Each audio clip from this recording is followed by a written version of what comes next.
The following production is part of the Play Some Video Games podcast network.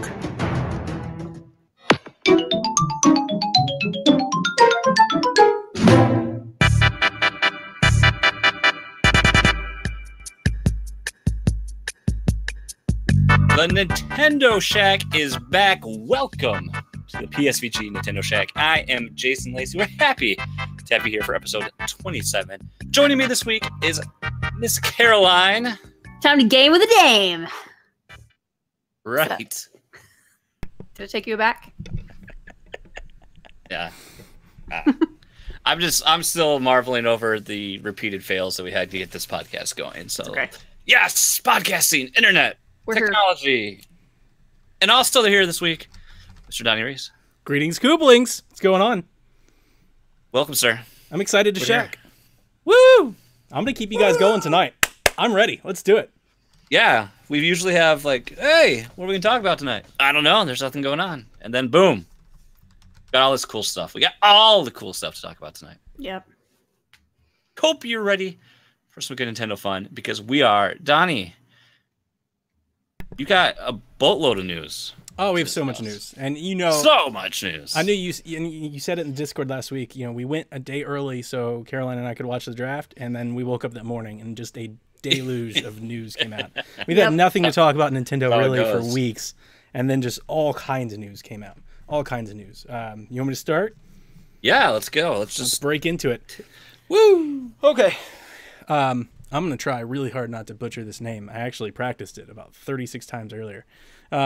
Nintendo has a new president. So Tatsumi Kimishima has stepped down.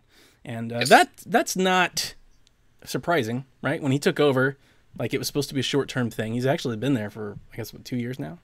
Yeah. Yeah. And so, yeah, he's been there for a while. And, yeah, they've turned it over. But also, before we get to the new guy, also Shibata, who is like the EU, he's like Europe's Iwata, really. He does all the Nintendo Directs. He's the face over there. He stepped up, I think. He's no longer president of Nintendo Europe. He's now on the board of directors. So I think he stepped up into a promotion, and he's joined by Koizumi, who is in the Switch reveal, and then also Tezuka, who basically made all of your favorite games. He's like Super Mario 3, Link to the Past. He does a lot of Yoshi stuff, all kinds of Mario stuff, Mario 64, I think. Yeah, he's a legend. He's up there, Miyamoto. So probably underappreciated, actually. Probably should get a lot more airtime.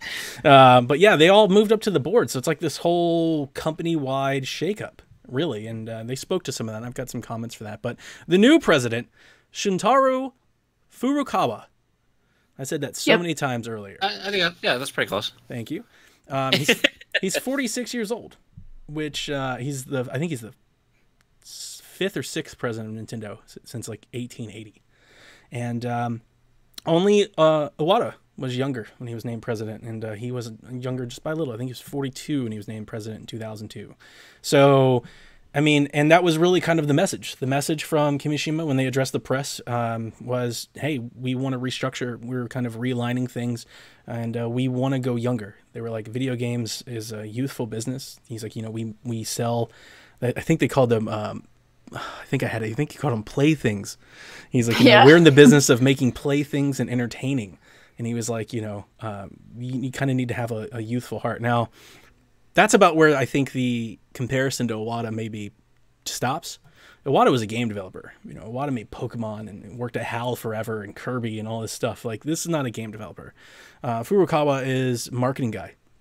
And apparently he's been working on Nintendo's strategic plan for the last 2 years, and he has like this 2-year plan post-Switch. He's been in their global sales business, marketing strategy. He worked in Germany and Nintendo EU for over a decade. He is 100% fluent in English, which they mentioned as being important. And he said some interesting things. A couple that I noted here. He said that he wants more global sales. He specifically mentioned the markets of China, I believe Saudi Arabia, some Middle Eastern countries, and Russia. He wants to expand Nintendo's business into new markets to sell more. And he mentioned that the 3DS business will continue until the Switch is a one console per person product. So as right now, they kind of look at the Switch in that home console space where it's a one console per household. And they're going to keep marketing the 3DS until it's a one Switch per person, which makes me think that we'll probably still be getting 3DS games until the Switch gets at least 2 price cuts. At least until it's $199. At least until $199. But maybe Thank even you for post explaining $199. that to me. I'm sorry? Because I said thank you for explaining that to me. Because when I read that, I was like, I don't even know what that means. What is? Yeah. Now you've put that in perspective. Now it makes sense. The one per household per person. Now I get it. It's so funny. We brought this up when the Switch was unveiled. You know, they were so adamant that it was a home console. They wanted to be compared to other consoles, and they were obviously underpowered. And it seems like the more days that pass since then, they constantly go back to marketing more as a portable. I think maybe they've realized that people are more interested in the Switch as a portable, so now they're trying to lean in that direction. He also mentioned that, you know, the 3DS has a rich library that's the price is easy to afford for parents, and the devices are cheap enough and durable enough to give to kids. And we've talked about that, right? With the Switch being a tablet, how much it costs and all that. Like, you really can't pass it off to little ones. So for those of you waiting for that 3DS to die, I don't think that's coming anytime soon. This statement makes me think we're getting 3DS games for 2 years. Probably at least until 2020, I would say. I wouldn't be surprised if we saw bundled discount Switches this holiday, but we're not getting we're not getting a legit price cut, I don't think, this year. Do you? Oh, no, not this year. Yeah, this thing isn't dropping in price this year. No. Maybe next year. Next year, maybe. If they come out with a different model or anything, like maybe. But I see like bundle discounts. Maybe you pay the full price of a Switch and you get Breath of the Wild, or you get Mario Kart or something like that for sure. So, yeah, Nintendo just had a brand new president, and he mentioned some other things. Like he's shaken up, I guess, their strategic board. He said he wants it to be 5-person only, which made me think that before it was a lot. And he's like kind of streamlining all of the development teams. The one question that I want to pose to the panel here at Shack is, this guy seems to be like a shrewd businessman, if I may. I mean, he's, again, marketing. He's talking about how he wants to expand all of their businesses. I mean, this looks like a profit margin guy. And does that make you feel good or bad? I think if you need to treat it like a business, and he obviously wants to treat it like a business. I mean, it's cool to make things that are fun, and at the end of the day, that is the core thing that makes these things sell. But you've got to have some sort of structure and I guess accounting and the marketing, and I'll go off to Tom Kalinske, you know, what he did for Sega of America, and he had his background in marketing since the 70s, the Mattel days that he was there. And what he did with Sega was unbelievable for the time. And the only thing that screwed them up was Sega of Japan saying that they couldn't do anything.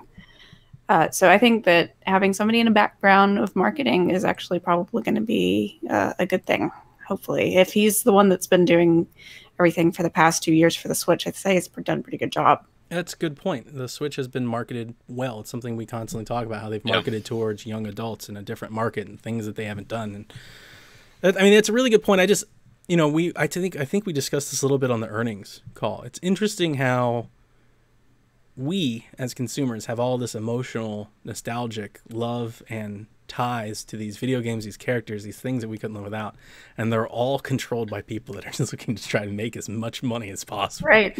I thought it was interesting, and we can come back to this a little bit more after Caroline jumps into her topic on the new president. But quite a shakeup right here at the end of the fiscal year, right? They've done this great year. Switch has done a fantastic job, and then we're changing everything in how we do business. I just thought it was crazy. I like this dude. I'm just going to put an aside. Like, if anybody's, this is not safe for work video, but if anybody likes Etika from Etika World Network, he's done a pretty good video on the new shakeup and everything. And Brian and I picked up on this immediately when we saw his haircut. And he was like, "That guy's an otaku."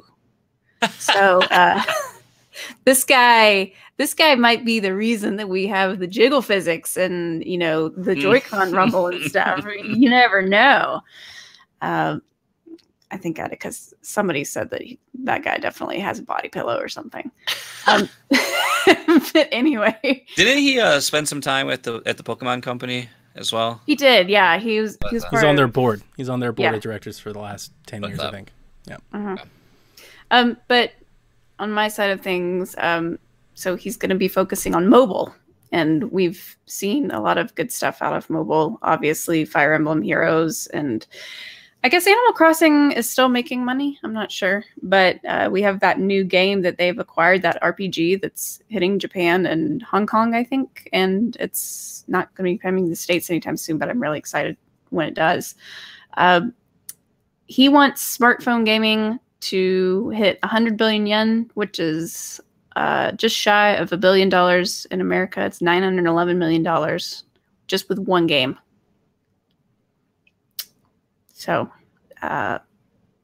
we've already had 450 million just from Nintendo Mobile in 2017 alone. And I think the majority of that is definitely Fire Emblem. Yeah, so he's looking at that business and he says, I want to double it. I want to double what we're doing in the mobile double market. or triple almost. Yeah. How do you guys feel about that? I do play mobile, but you know what?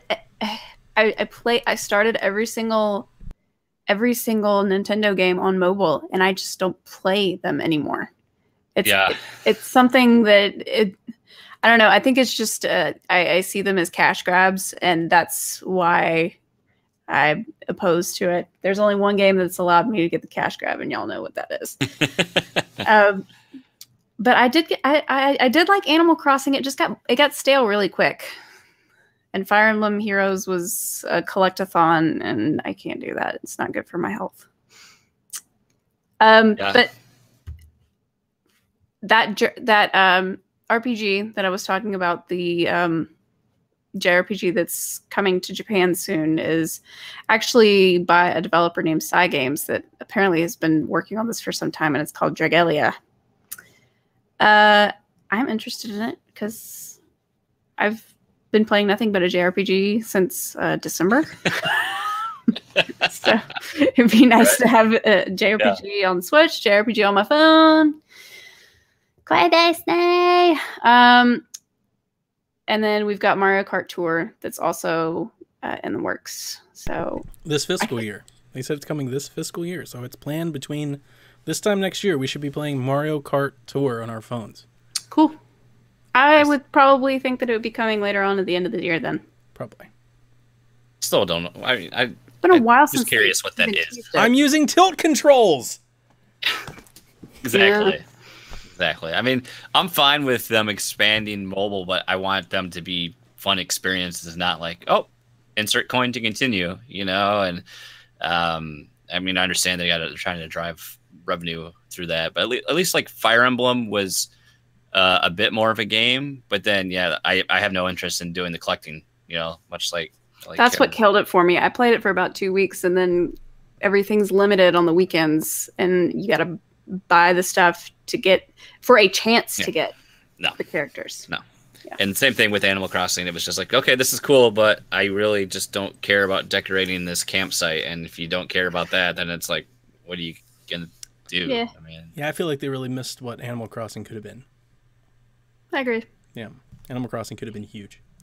I do think that it was still something to tie everybody over until an actual new Animal Crossing for hopefully it's going to be on the Switch. So before we move into earnings reports, my real question, hey, Sean Capri's in the chat. Hey, Sean Capri! Thanks for dropping by the shack.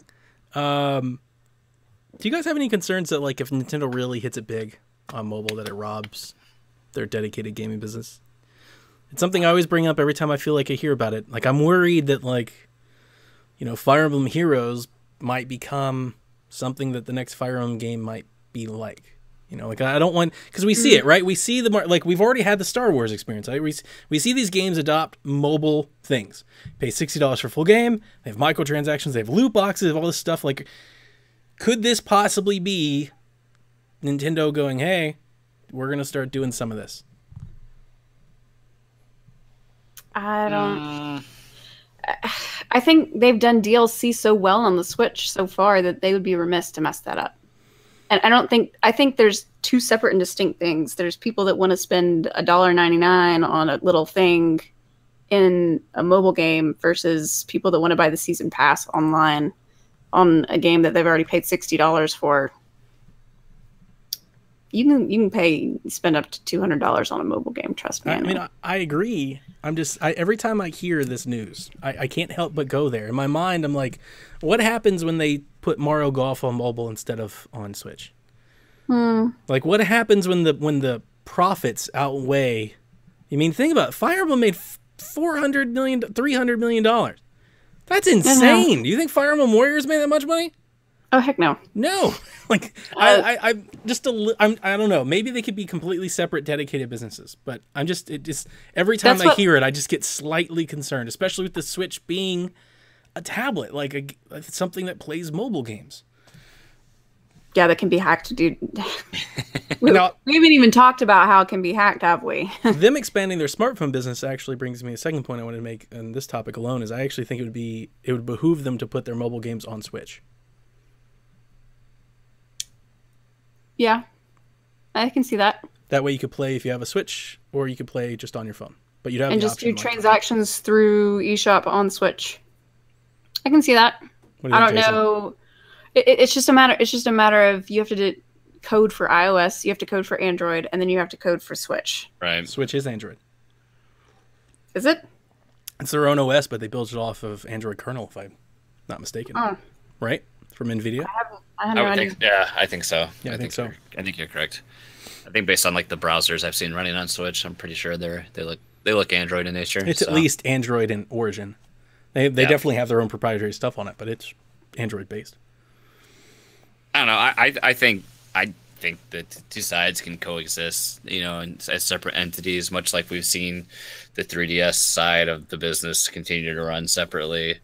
I don't know. I think like there's profits that can be had. I don't know what the long term, I don't know what your long term. You just keep kind of churning out the same things. I don't know if there's a lot of longevity there you'd have to keep creating these new experiences on mobile. And I just don't know. I don't know how you could do that. I don't know how it's sustainable without, I think that they support one another.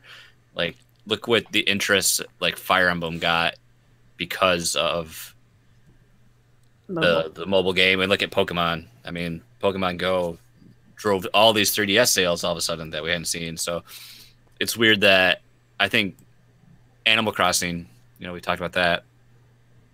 Could have been a lot more timely if they had the Animal Crossing come out on mobile, and then all of a sudden they're much more immediately. Now, we're hoping maybe we'll see something in E3, but much more immediately could have been we got a new Animal Crossing game, and people would be like, oh my God, I love Animal Crossing. But I don't know. I think there's core experiences that can only be offered on console, and I think they've always been in that space. I don't think they'd want us to turn their backs on a core part of their business and their players to.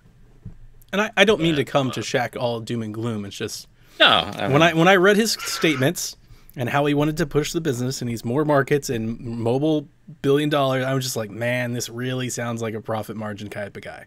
He's like, we're making $400 million right now, but if we cut here and double down over here, it could be $800 million next year. I'm just like, oh no. I don't know. I think his youth though kind of he's not all grouchy. Oh, I didn't say he's grouchy. I don't think he's grouchy at all. They made a ton of money this year. It's more of I can't help but think that any marketing person, right? Any person that's in marketing, honestly, any game developer can't be looking at market and just going why aren't we doing more of this? Because that's where the money is. That's why other companies, that's why other games are trying to do it, right? That's why EA is putting loot boxes in their games. There's a reason. They're not doing it because they think it's cool. They're doing it because it makes a ton of money. Yep. And I just can't help but wonder how far, because for the most part, right, we've applauded Nintendo for their DLC practices, the amount of content they're giving us on stuff, right. No loot boxes. I'm wondering just a little bit, because this is new. We don't know, right? This is new horizon, new land here. I'm just worried how tempted they might be by this potential revenue that could be there. Because they've got shareholders to answer to. So I'm always concerned. Every time I hear Nintendo talk mobile, it worries me a little bit. When they make an actual good mobile game, then I'll be, So here's a question. People would fight you on that. People are obsessed with Fire Emblem Warriors. So here's my question. If Fire Emblem Heroes was available on Switch tomorrow, would you download and play it? No. No, I've already tried it and played it, and unless it came with all of the stuff that I wanted, and it was just you unlocked it through gameplay and you didn't have to pay for it. That's one thing. Okay, I think I might actually, because I mean I've got them like it would just be a matter of convenience for me actually. Did you Switch? Did you play through the story on that, or did you just play not all of it? I don't think not all of it, because they kept adding in more and more stuff to it. So like, yeah. See, I did the story, and then it's like I don't care about collecting all the characters. So see, that's what I did care about. So that was the problem. I have a reason to go back to it. So that's how they hook you, and that's like, so it depends. So and then you can like merge characters together to get a better character, and it's just an absolute mess that just never ends. Yep.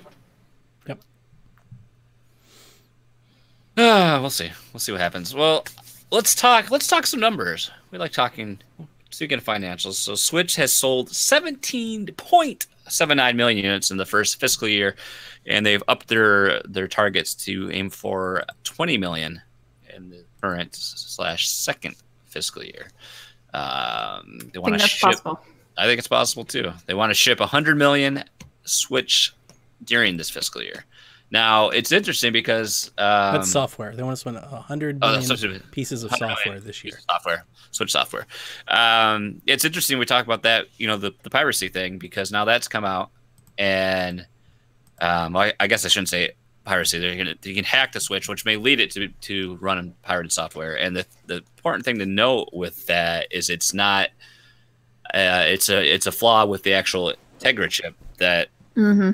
The Switch uses. It's not something that they can just, from my understanding, it's not something that they can patch. There's no way to fix this. It's an exploit on that chip itself. So the only way to actually resolve it is to stop shipping these units, and they'd have to have a whole new chip in the Switch. Excuse me. It's not gonna happen. So then I don't see how they could at that point. And it's I don't know. Could we be in like a that's what happens when they don't go with the other one situation? As long as it's on a Dreamcast type situation. What was the other chip that they were going to put in it before, and then Pascal they just chip. Pascal. That's right. Yeah. And they just decided to go with Tegra in the last second. Well, I don't think anybody's. It's like, oh, what are you going to do? Recall everybody's Switch? Yeah, and I think like I don't think that's going to be. People are still going to buy it, and then. There's like this other news story that came out, like this small mobile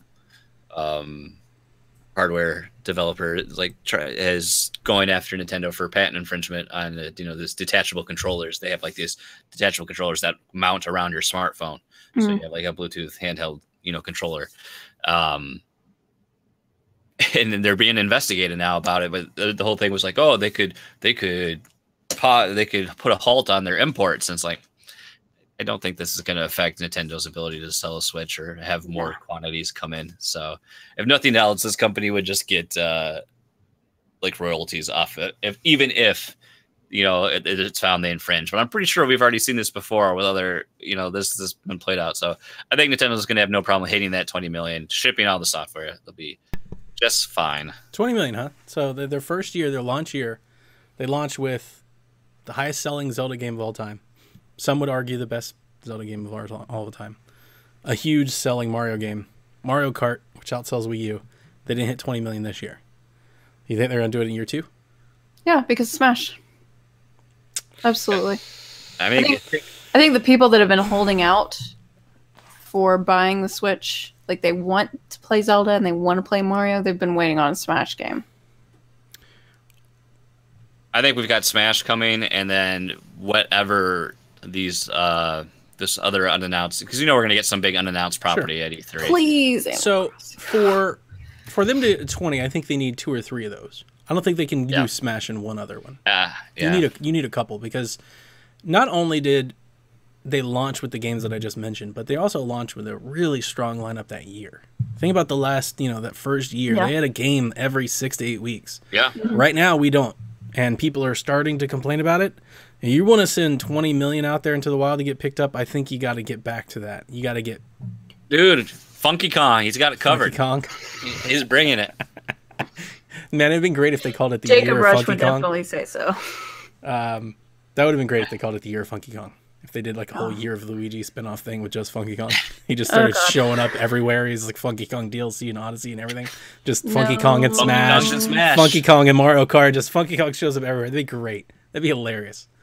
I expect it to be like that that character on The Simpsons that Homer got to voice, that the dog character in Itchy and Scratchy that everyone hated, and then they killed him off. I can't remember what his name was anymore. I forgot all about that. That's hilarious. But yes. Yeah. Well, we've talked about that first year in the software. Let's look at numbers here. They released the top 8. Nintendo released the top 8 selling piece of software from last year. Well, and this year too. This is all first party. Number 8, Kirby Star Allies came in at 1.29 million. Caroline's. It's more than I thought. That's pretty good for a Kirby game.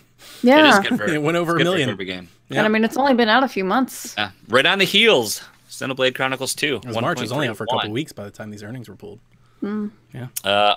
ARMS debut release 1.85 million. Come on, Xeno. Are you serious? Xeno. ARMS in trouble. Xeno? Yeah. 1-2 Switch, 2.29 million. I've had a bunch of people I saw. I was like, how did 1-2 Switch sell that much? It's like, well, there was nothing else there. There's nothing else to play. The launch title. Yeah, exactly. Splatoon 2, 6.02. Legend of Zelda Breath of the Wild, 8.48. That thing will go over 10 million, I think, easily lifetime, right? Easily. That's crazy. That's crazy good. Yeah, because everyone who doesn't have a Switch and buys one is going to say, "Oh yeah." Does that include the Wii U, or is it Wii U, or is it just the Switch? I believe these are just Switch. I believe numbers. these are Switch earnings. I believe. Okay. Oh. It might have already hit 10 million plus. I don't know. Who knows? Yeah.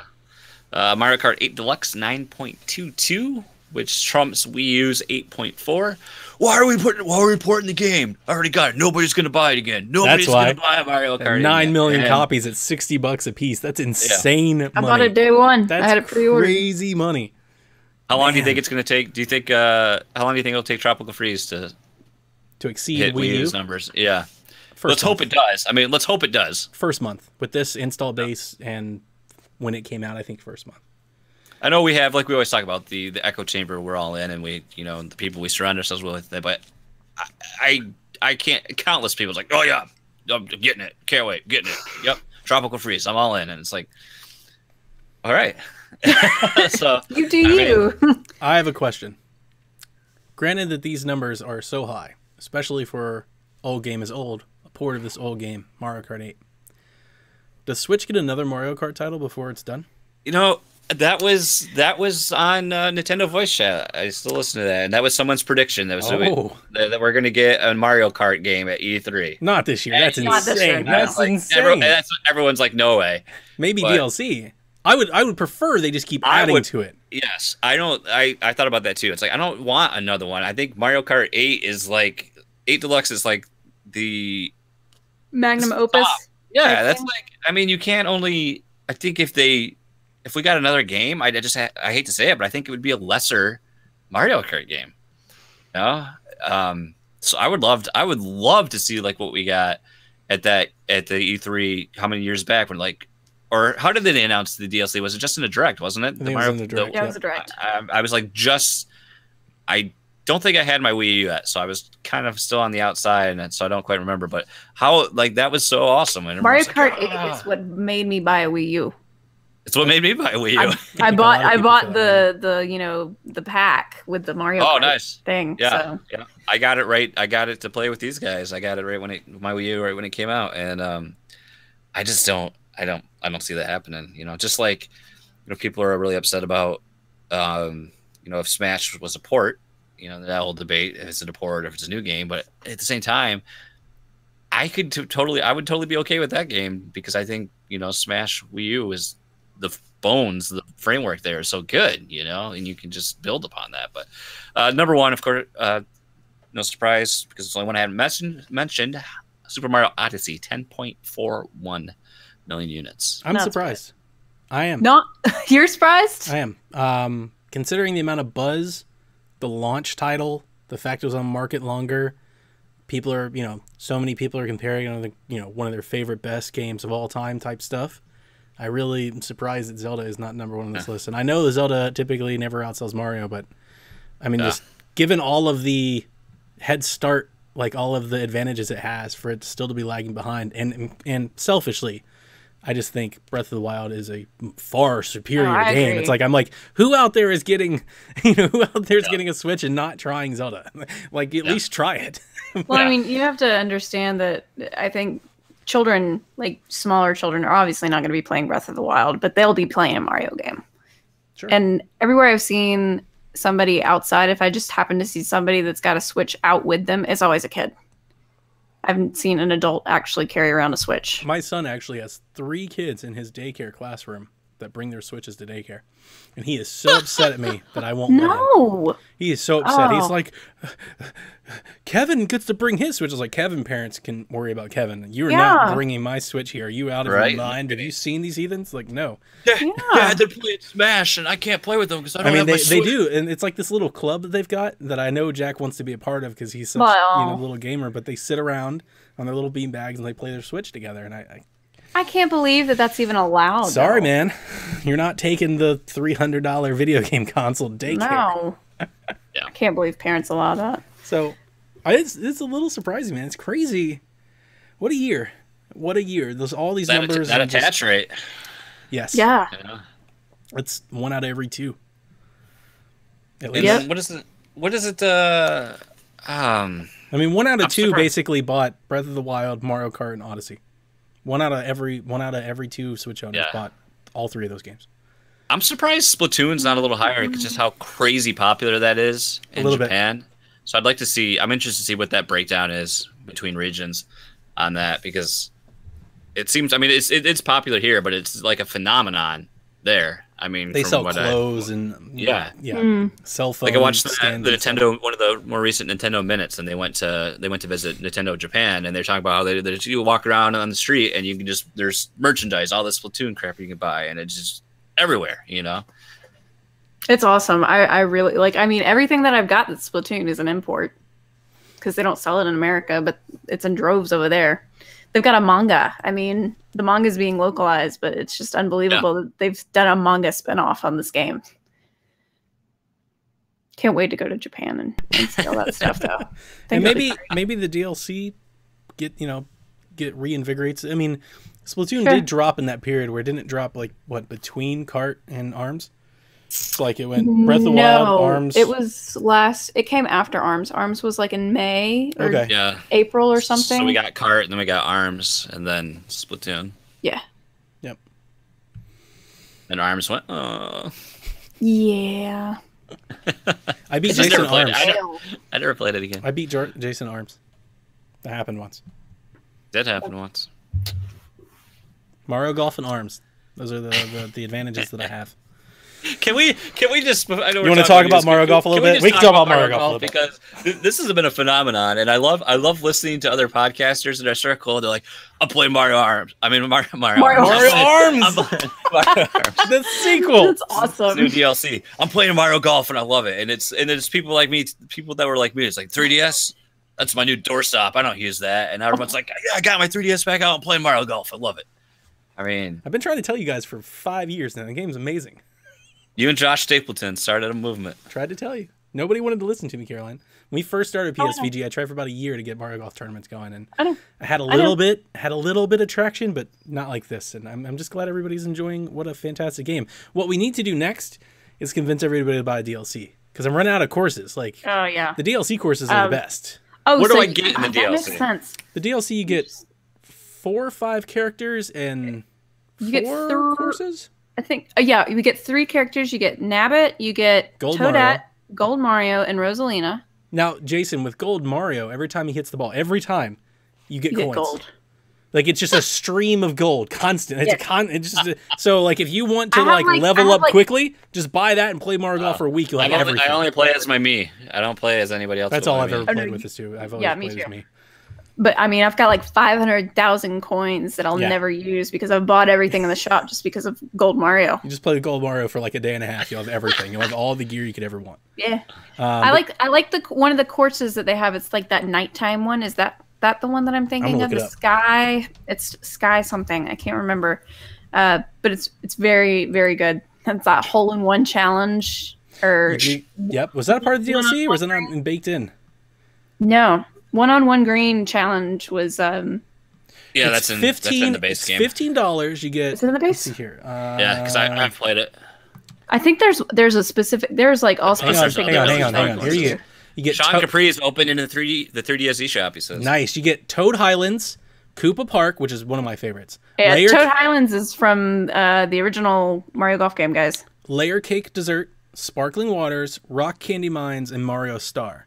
Yeah, a lot of those are from Toadstool Tour and the original 64 game. Here's what you do, Donnie. You tell people that I'm not changing the course from this Bowser one unless you buy the DLC. Ooh. That'll get everyone. Oh, is the Bowser one on this week? Yeah, this is the Bowser one. And Jason everybody's messaging me like, this is so hard. Why did you pick this one? Everybody's whining. Yeah, I'm whining too. I'm like, I message Donnie like, I got 2 under. I hate this course. The underwater course. Jason stayed up last night later. Donnie, I matched your score. Jason stayed up last. This is the type of gamer Jason is. I posted a score. Jason didn't go to sleep until he matched it. Like, he kept playing. Finally matched Donnie's. I thought I was going to run out of battery. The worst part is, I could have had an 8, and literally here's the cup, and the ball was just like on the edge. I was just like, isn't that the worst? I restart whenever that happens. Oh, I can't tell you how many times I restarted last night. Koopa Park is like Mario Golf's Augusta National in my mind. It's very pretty. It's like very fall time. It's very like linksy. Yeah. It's like pretty. It's one of my favorite courses. I would really, you know what? I'm gonna after the shack tonight. I'm gonna message everybody and go like, hey, let's buy the DLC. Yeah. So it's worth it. It's worth it. What's the underwater one? Because that one is gonna make people rage. Yeah. I already physics on that one is clicked off the link, but yeah, that one I don't like. I don't like that one, and I'm not a huge fan of the Donkey Kong course. Those are the ones that I'm not like. The only reason I don't like that is because of the wind. Yeah. Yeah. I like the whole tournament experience too. When you're the first person in there, and I remember when I first was playing that tournament last night. Like there was Donnie's ghost, and I think maybe like Bobby's, or I can't remember, one other person. And and then you come back the next couple days later, and all of a sudden there's like 4 or 5. It's just cool to see it get populated. But when you guys were talking about it, I was like, well, I don't know. You're not playing with everyone, but what would be what's the appeal there? But I don't know. It's you still get that experience while seeing everyone's ghost shots. And then if we didn't have social media, I mean that's the huge part, being able to share it and talk about stuff. And like I didn't know how to look up the scores. Yep. Oh. I saw you guys posted screenshots, and I was like, oh. So that's the worst thing for me, because now as soon as I play around, I'm gonna check the standings, and if I see someone above me, check it every day. That's how it goes. He's just like, nope, doing this again. Can you imagine if we got notifications saying somebody beat your score? Oh, how mad Jason would be. So Jason, I know I've said this before, but I think now you're really starting to understand. Mario Golf is my smash. Like, that's the game. Like, when Mario Golf for Switch comes, I will postpone everything for months.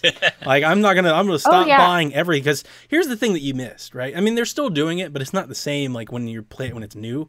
You missed the Americas tournaments, the international tournaments, all the costumes. I'm not sure, like, was that Callaway? They still do they don't do the Callaway. The Callaway were like, was that a time deal, right? It was a timed promotion. Like, Jason, I have Callaway clubs. Yeah. Like Callaway gloves. They did this promotion with Callaway the golf company, and you get like Callaway gear. Like for playing when was that game originally released? You remember what year was it? Like 15 or 14? I want to say it's 15. That was my guess, somewhere around there, because I just think of like all the like quality of life improvements they could bring to a new title like that. Oh yeah. On Switch with like a better infrastructure and just a better design and everything. Oh yeah, they did like a series of 4 different Callaway tournaments interspersed with like the world tournaments.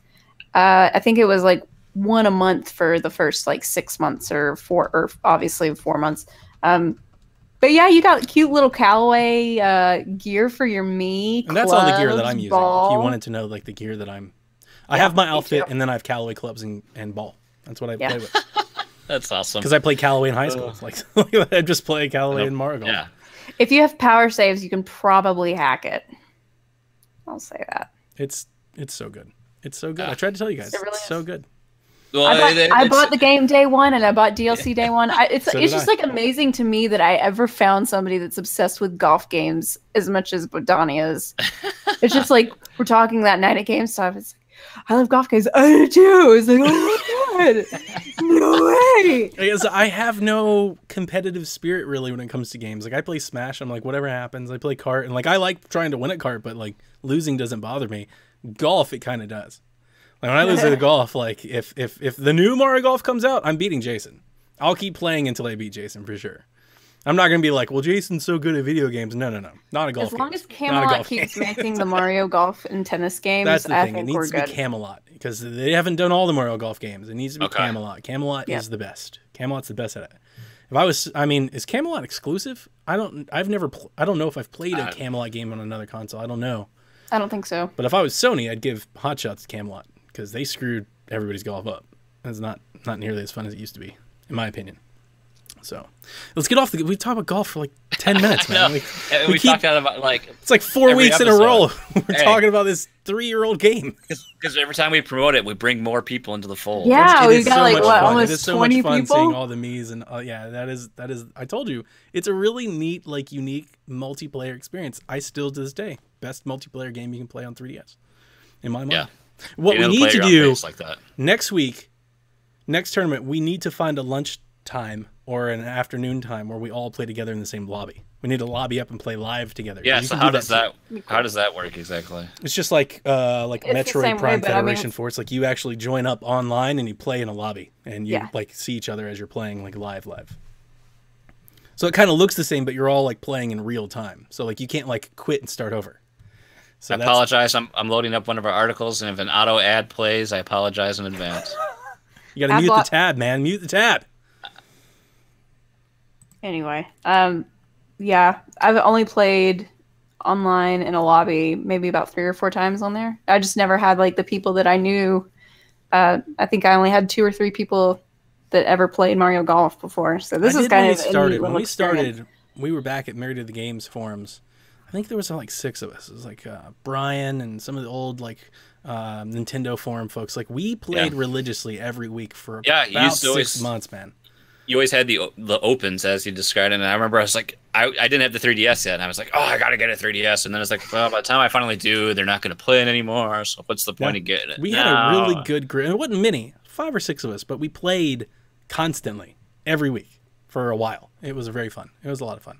I've always wanted like all right, so before we move into the next topic, my big we're off golf. My big task that I've always wanted was for them to make a Wii Sports like this. Oh, yeah, that would be fantastic. I've always wanted a Wii Sports, but like with online multiplayer, online tournaments, but like with good controls, like maybe even optional controls. Maybe you could do the 3-click with a controller, or you could do the motion controls, but like a good motion-based Wii Sports, Mario Golf, Me Golf, whatever you want to call it. Like that's what I always wanted. That's the dream. So that's what when I bought the Wii U day one, what sold me was that first trailer where they showed somebody hit the ball out of the sand trap off the gamepad. I was like, oh, it's happening! And then I played it and I was like, this is terrible. It's awful. Like, when we play Wii Sports, because we still do, when we play Wii Sports, we play Wii Sports Resort. Like we didn't even go to Wii Sports and Wii U. We're like, just put that trash away. It's so bad. Our next topic is something that I wanted to do, which I think will be good. And it's going to be, maybe I'm taking a little bit from If We Ran Nintendo. Maybe a little bit. It's not so much if we ran Nintendo, here's how we would do things. But what I'm doing is I'm pulling a rumor or a topic out of the echo chamber, and I'm putting it down here for us to talk. Like, just talk all about it. Like, get all of our thoughts out about this topic as it relates to Nintendo for E3. So if listeners out there, if you have a topic you'd like us to discuss, or Caroline, Jason, if you have something you really want to talk before E3, you got like 5 weeks. You got 5. We got 5 to do. Tonight, I put the first topic down. Virtual console. Let's talk about it. Do we think it's going to be E3? What do we think it is? Do we think it's even going to be a thing anymore? Let's talk about Virtual Console in depth, not just Virtual Console. Well, we know we're going to be getting something because we're supposed to be getting we're supposed to be getting more news on the online service this month. Right. And the big part of the online service, and we've seen what we think would be these first 3 games as part of the subscription are some of what would have been Virtual Console titles. So we think we're going to get something more related to that. But, you know, to add to that point, to interrupt you quickly, Nintendo also did say in this little earnings reveal that they did last week, we're supposed to be hearing about this online service like soon. They said early May. So like this week, next week, we're supposed to be hearing about it. So sorry. Yeah. So I'm hoping that is our finally some lead into that. The one thing that I think is interesting to take into consideration with Virtual Console is how much support are we going to get from, your Konamis or your Capcoms, who in the past had Virtual Console games on Wii and possibly Wii U, but now they've kind of found their own way to monetize their classic library. So are we going to see some of those games that were on Virtual Console in the past now not be supported moving forward? Question. I'm glad you went there. You man, you're just so... It's my brother here. I love Jason Lacey.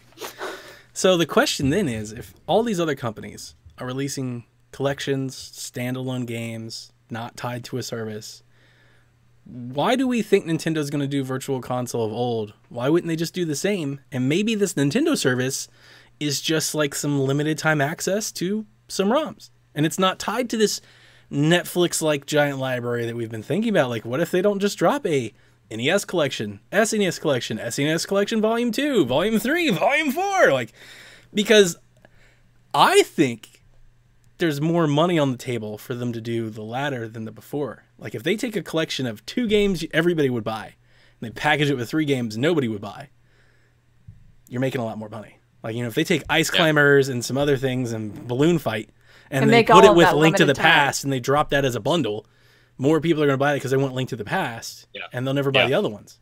Yep. But you have to. It's a limited time thing, is what you're saying. And I'm saying I think the Nintendo Online service might be just a limited time thing, and it may not be Virtual Console. We know. Yeah. We think. Yeah. Yeah. I mean, one argument I've heard too is like, why we haven't seen Virtual Console yet, or why we may not see Virtual Console as we know it, is look at indie games. Let's put out an example. Blossom Tales. It's what, $10, $15 on the eShop.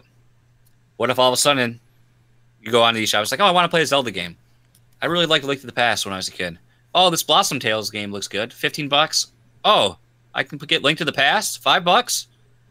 I mean, what are you going to do? Are you going to pay $15 on an indie game you're not sure of? Or are you going to get the thing you loved for a fraction of the price?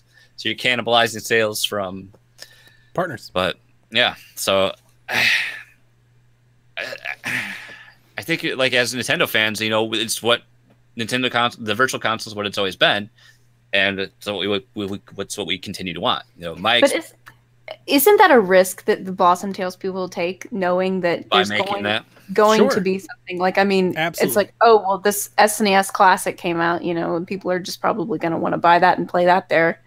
I mean, you obviously know that something's going to come out where they have Link to the Past available on this thing, and I don't know. I just feel like they are aware of the risk, and they made the game anyway. So, to spin it on another head, like, are we hoping that it is the Netflix service that we want it to be? Is that the hope, or are you hoping for that now? Are you hoping that they'll walk on stage and be like, Nintendo Online, $20 a year, you get access to a revolving title, every month, and a discount on 200 games to start, and like they're here now and you can play them? Because as Jason kind of alluded to, if they drop Virtual Console and like this giant Netflix like a la carte thing, I do think it will cannibalize sales of other games, other partners. Now it will also sell more systems. I think a lot more people will come to buy the Switch because they want those classic games. But there's yeah, I've had people at my office that like one of the guys that he's not really a gamer. I mean, he said he had a 360, and I sold him my Xbox One before I bought the Xbox S and made a nice profit off him. After I tried to tell him you can just buy a new one for cheaper than this. Nope, I'll give you $160 for it. Okay,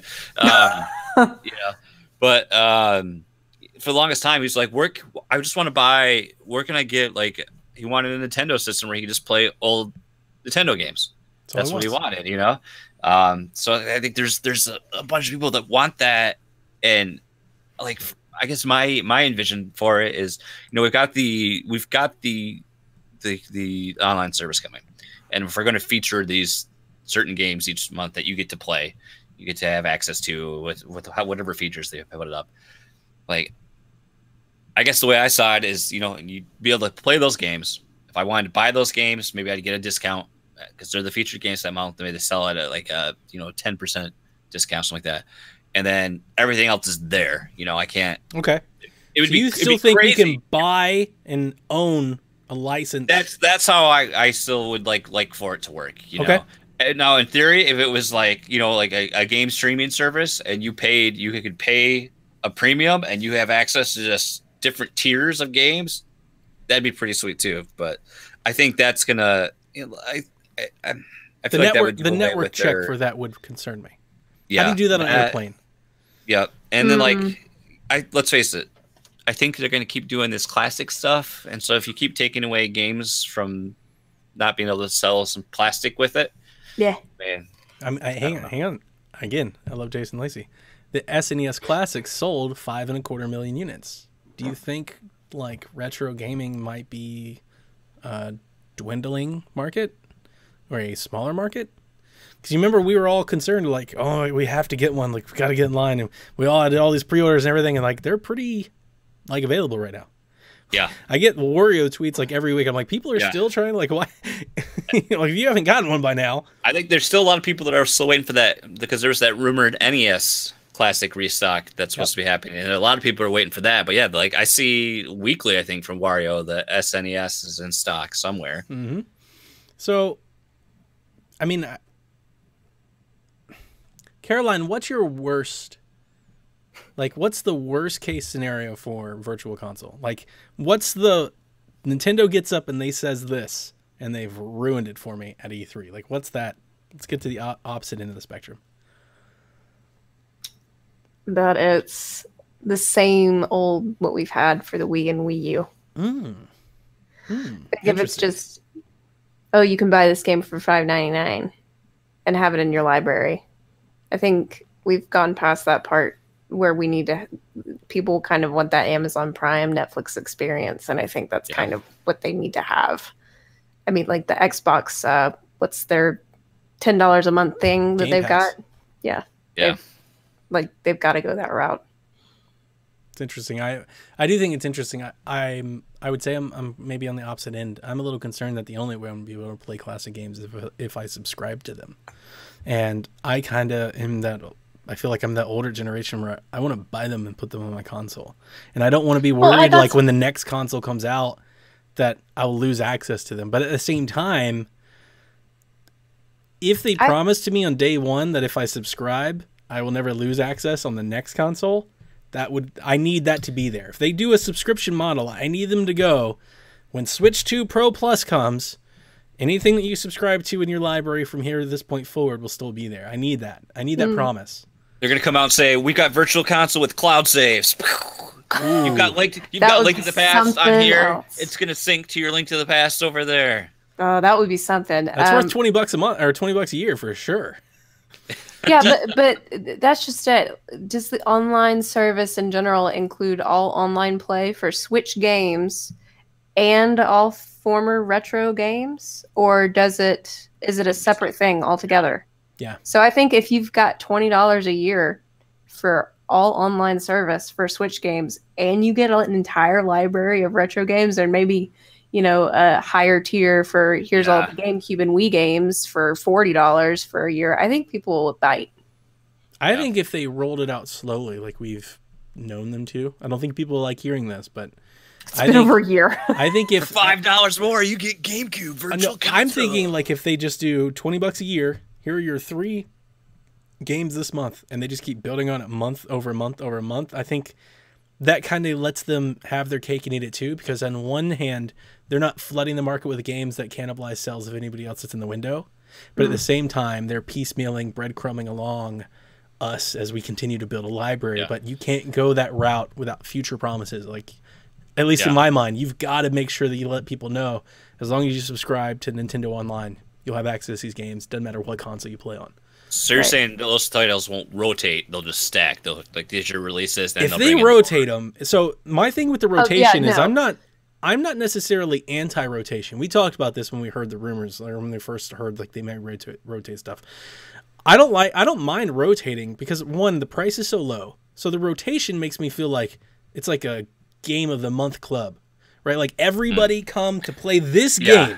Exactly. Mario Golf experience, right? We're all playing now, so we play together. I don't mind that as long as I can buy the game. You can't rotate if I can't buy the game. If you rotate and then it just goes away forever, now I'm angry. That would probably be my worst case scenario.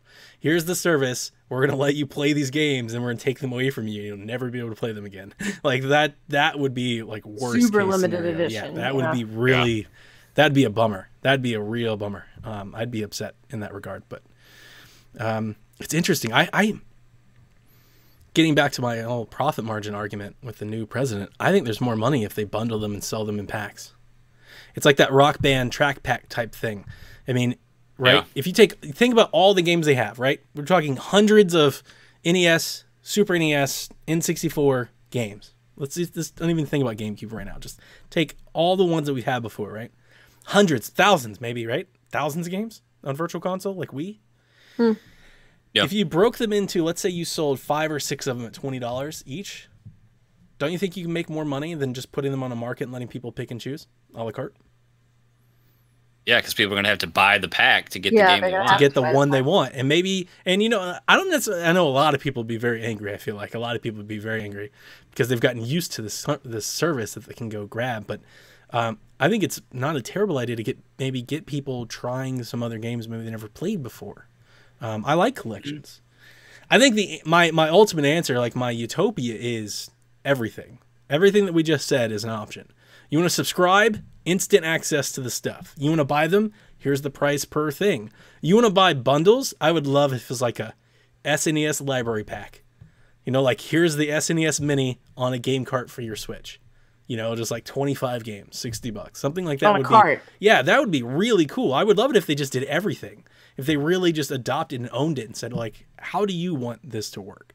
Do you want to buy them? Here's the price. And you could even do like that Wii U higher price thing, you know, where I felt like the Wii U Virtual Console was a little expensive.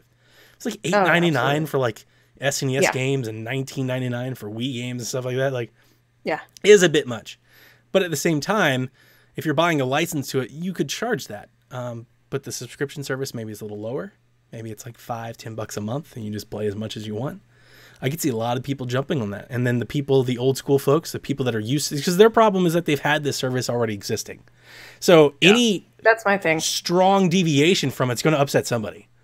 Oh, yeah. Yeah, period. No matter what they say to E3, I feel like somebody's going to be upset. Oh, yeah. It's Nintendo and it's the internet. Someone's going to hate it. Somebody's not going to be happy. It's inevitable. Jason, what's your worst case Virtual Console? Then all we get are those 3 games rotating. And that's it. You get three things featured, and that's it. Like there's that would be nothing. That'd be so really bad. That sounds so Nintendo too. Nothing else. All you get is like, yep, this month we're gonna let you play Mario Kart. You're gonna need to play Clue, whatever that stupid game is, and you're gonna need to play Snake Rattle and Roll. Have fun. You know, and just because we're gonna let you play Bump and Jump too. Oh my god! So you know, I like what you said. You know, it's gonna get people together playing the same thing. Even though it did not go well for me on Fluxpose, I played Super Mario Kart, and it was terrible. I hated it. It's so bad. But the idea of like playing that first, I still think the weird thing, if I could play with 8 people like Mario Kart 8, and I could just play online with a bunch of people playing that old ugly game. I'd do that for a night. I'd do that for a Friday night. For a night. So it's like it can bring together like some cool little game night experiences, but in terms of a long-term experience, it's just not. It's no good. It's no good. Last question I have to pose to the Shack: can Virtual Console survive if it's just first party? Yeah, I think so. I think people that are buying Nintendo want to buy, or if they want to buy Nintendo retro games, they're obviously just going to go for a Nintendo. Yeah. I mean, a lot of the greats were on the NES and the SNES and all this stuff. So yeah, I mean, all of my your Mega retro Mans, games aren't connected to anything. But those aren't first party though. I would question, because I feel like Jason wants to say yes, but then it would happen, and I would question actually how many he would buy. Yeah, like at $8.99 a pop, I'd be like, how many are you actually going to buy? You'd probably buy Super Mario World, Super Mario 3, Link to the Past. But No, maybe, I don't need, like, I already have Link to the Past on 2 systems. I don't need it again. so you probably wouldn't buy Mario Bros. You probably wouldn't buy any 64 stuff. No, God, no. See, like No. I'm questioning fire. if they go Kill the that fire. old route, how many people are willing to double dip again? I think I'm just- I'm the opposite end. I'll buy most of them. Final I'm Fantasy just and Chrono saying- Trigger, sign me up. But Yeah, like stuff like that I'm not gonna have a physical copy of. I only have physicals of first party. So, but if I have a physical of a first party, I'm gonna pop in the physical. I'm getting a little more hesitant to think that we'll see a Chrono Trigger, or like I don't know how many of these third-party releases we're going to get anymore. exactly. I know. Yeah, because like you said, like people are, these Mega Man collections and things, like people are like understanding, like, hey, we can make more money off of this. Let's cut Nintendo out. Let's do this ourselves. Yeah. I would think that the thing with Square, though, also, we've got this relationship. We got Octopath. Yep. They've got, there's what's going on with Tokyo RPG Factory. So I think they have that relationship where they could still do that. But at the same time, like, we can put this crappy mobile port of Chrono Trigger on Steam and people snatch it up. So, I mean, they're not having a problem. I'd selling love their company stuff. collections. I'd love like a Square collection, a Konami collection. Ooh. That would be pretty cool. That would That'd be be sweet. awesome. That'd be great. If Yeah, they just a did, Konami and collection Nintendo would be did great. like generation collections and stuff like that. I want an LJN collection. I'm not gonna lie to you. Like, there's a strong part of me that thinks the collection route would be like way more. Like, I'd buy more of them. I feel like. Sure. I feel like if they were like, we're gonna put collections on carts, I think by the end of the console, I'd buy more of those than if they just put games on the eShop. They Yep. started kind of doing that in the Game Boy. Well, I take that back. Did they have collections on the Game Boy? Like those classic NES series carts that they did. There That weren't I don't. multiple. I never There owned a weren't Game Boy. multiple. Game Boy Advance, I mean, GBA. Didn't own one of those either. Oh my god. Yeah, they came out with like these NES repros on Game Boy Advance, and I don't remember if there were multiple games to a cart or if there were just like the one NES game. Didn't we get an NES remix for Wii U? Yeah. So I mean, it's We got being NES done. Remix 1 and 2. Yeah. I'd really love to get both of those, and an SNES Remix came on Switch. That'd be really good stuff. But we'll save those topics. We'll come back with another E3 in-depth dive. But Like that. Yes, that's exactly what I'm Oh, talking yeah. about.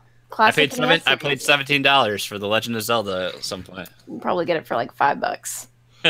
That's the first time I ever played through it, though, was on this. So wow, Yeah, it introduced me to a lot of NES games that I hadn't played. so it's crazy, man. Like, we have no idea what Virtual Console could be. So they were just single games. They weren't. Yeah, I think they were just for single. some reason, I was remembering them as like packaged games, but maybe I was making that up or something. But the NEX mix. you have been having weird dreams lately, so Yeah, I have. Last thing I had was that Ikaruga is coming out this month. That's the bullet shooter. I've never played this game. I think I Jason? played it on I played it on PlayStation a little bit. Came out way on back when. 360, came out on Dreamcast, came out on GameCube.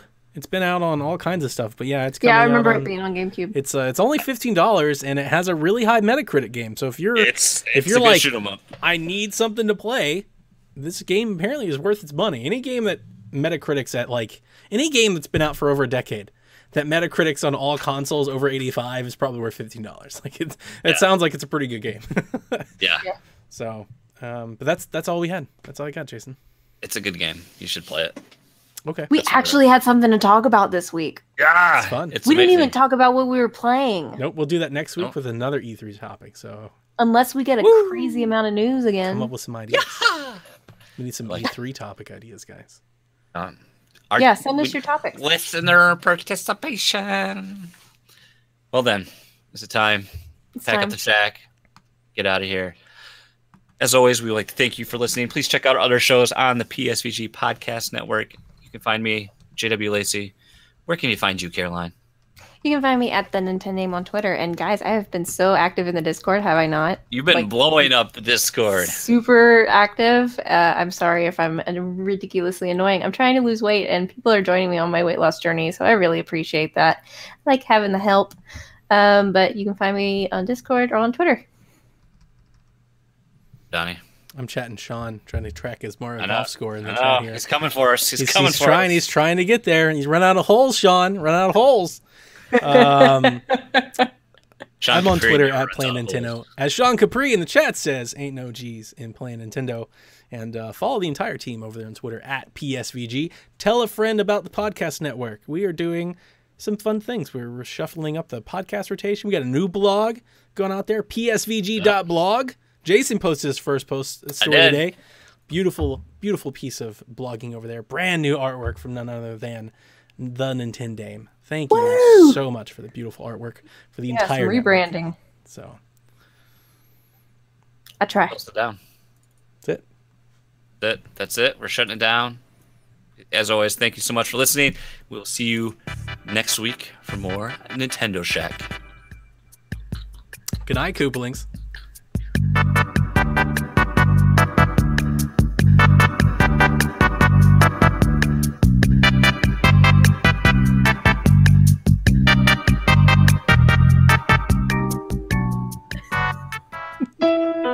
This has been a production of the Play Some Video Games Podcast Network. Find more great content at playsomevideogames.com.